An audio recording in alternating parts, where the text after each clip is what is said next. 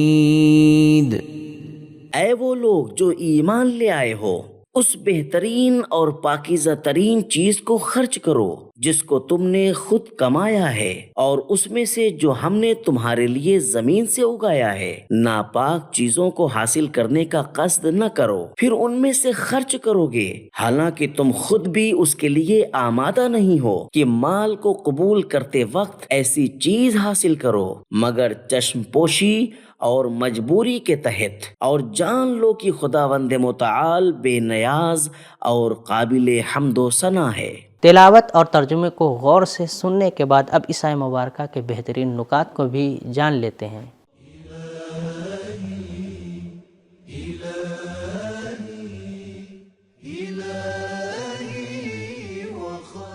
گزشتہ آیات میں انفاق کرنے والے کی شرائط بیان کی جا رہی تھیں۔ اس آیت میں ان چیزوں کی شرائط بیان کی جا رہی ہیں جو غریب فقیر لوگوں کو اللہ کی راہ میں دی جانی چاہیے۔ امام محمد باقر علیہ السلام اس آیت کے ذیل میں فرماتے ہیں، بعض مسلمانوں کی کمائی حرام ذرائع سے تھی، جیسے کہ سود سے حاصل ہونے والا منافع تھا۔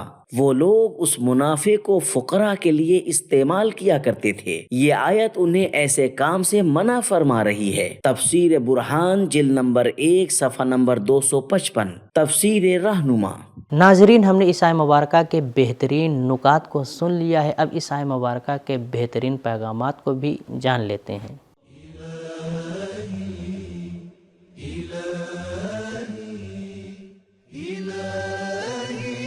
نمبر 1، راہ خدا میں خرچ کرنے کا مقصد بخل، کنجوسی سے بچنا ہے، نہ کہ بے فائدہ اور ناکارہ چیزوں سے جان چھوڑانا۔ نمبر 2، اللہ کی راہ میں خرچ کرنے کے لیے نقد رقم یا چیزوں میں کوئی فرق نہیں ہے۔ نمبر 3، آسانی سے حاصل ہونے والی چیزوں کو اللہ کی راہ میں خرچ کرنا کم اہمیت رکھتا ہے اس کی نسبت کہ اپنی محنت سے کمائی ہوئی چیز کو اللہ کی راہ میں خرچ کیا جائے۔ نمبر 4، انفاق کے دوران غریبوں کی عزت نفس محفوظ رہنی چاہیے۔ نمبر 5، صرف یہی نہیں کہ ناپاک اور پست چیزوں کو خدا کی راہ میں دو، بلکہ ایسی چیزوں کو اس راہ میں دینے کا خیال بھی دل سے نکال دو۔ نمبر 6، انسان کا ضمیر پاک اور ناپاک چیزوں کے جانچنے کا سب سے بڑا معیار اور کسوٹی ہے۔ جو چیز تم اپنے لیے پسند کرتے ہو، راہ خدا میں خرچ کرتے وقت دوسروں کے لیے بھی اسی چیز کو پسند کرو۔ اگر کسی چیز کو تم پسند نہیں کرتے تو وہ دوسروں کو بھی نہ دو۔ نمبر 7، ہر ثروت مند شخص کو یہ احتمال دینا چاہیے کہ کل وہ بھی غریب ہو سکتا ہے، شاید کبھی یہ دینے والا ہاتھ لینے والا ہاتھ بن جائے۔ نمبر 8، ناپسندیدہ مال کو وصول کر لینا اس بات کی علامت نہیں ہے کہ غریب و فقراء اس چیز پر راضی ہیں، بلکہ یہ بات ان کا استحصال کرنے کے مترادف ہے۔ تغمضو یعنی ایسا ہو سکتا ہے کہ تم بھی کبھی نہ چاہتے ہوئے دل پر پتھر رکھ کر کسی بات کو یا کسی چیز کو قبول کر لو، لیکن ایسا عمل تمہاری رضایت کی دلیل نہ ہوگا۔ نمبر 9، راہ خدا میں خرچ کرنے کا فائدہ خود تمہیں واپس ملتا ہے، ورنہ اللہ تعالیٰ تو ہر چیز سے بے نیاز اور غنی ہے۔ نمبر 10، اللہ کی بے نیازی اس کے کمالات اور اس کی تمام تعریفوں کے ساتھ ہے۔ تو ناظرین، آج کے ایپیسوڈ پہ ہم نے جانا کہ پاک اور ناپاک چیز کو جانچنے کا سب سے بڑا معیار انسان کا ضمیر ہے۔ کھجور اور انگور مفید ترین پھلوں میں سے ایک ہے، اس لیے قرآن مجید میں بار بار ان کا تذکرہ کیا گیا ہے۔ یہ تھا ہمارا آج کا ایپیسوڈ، ملتے ہیں اگلے ایپیسوڈ میں، تب تک کے لیے شکریہ، خدا حافظ۔ سبیل قرآن، قرآنی سماج کی پہچان۔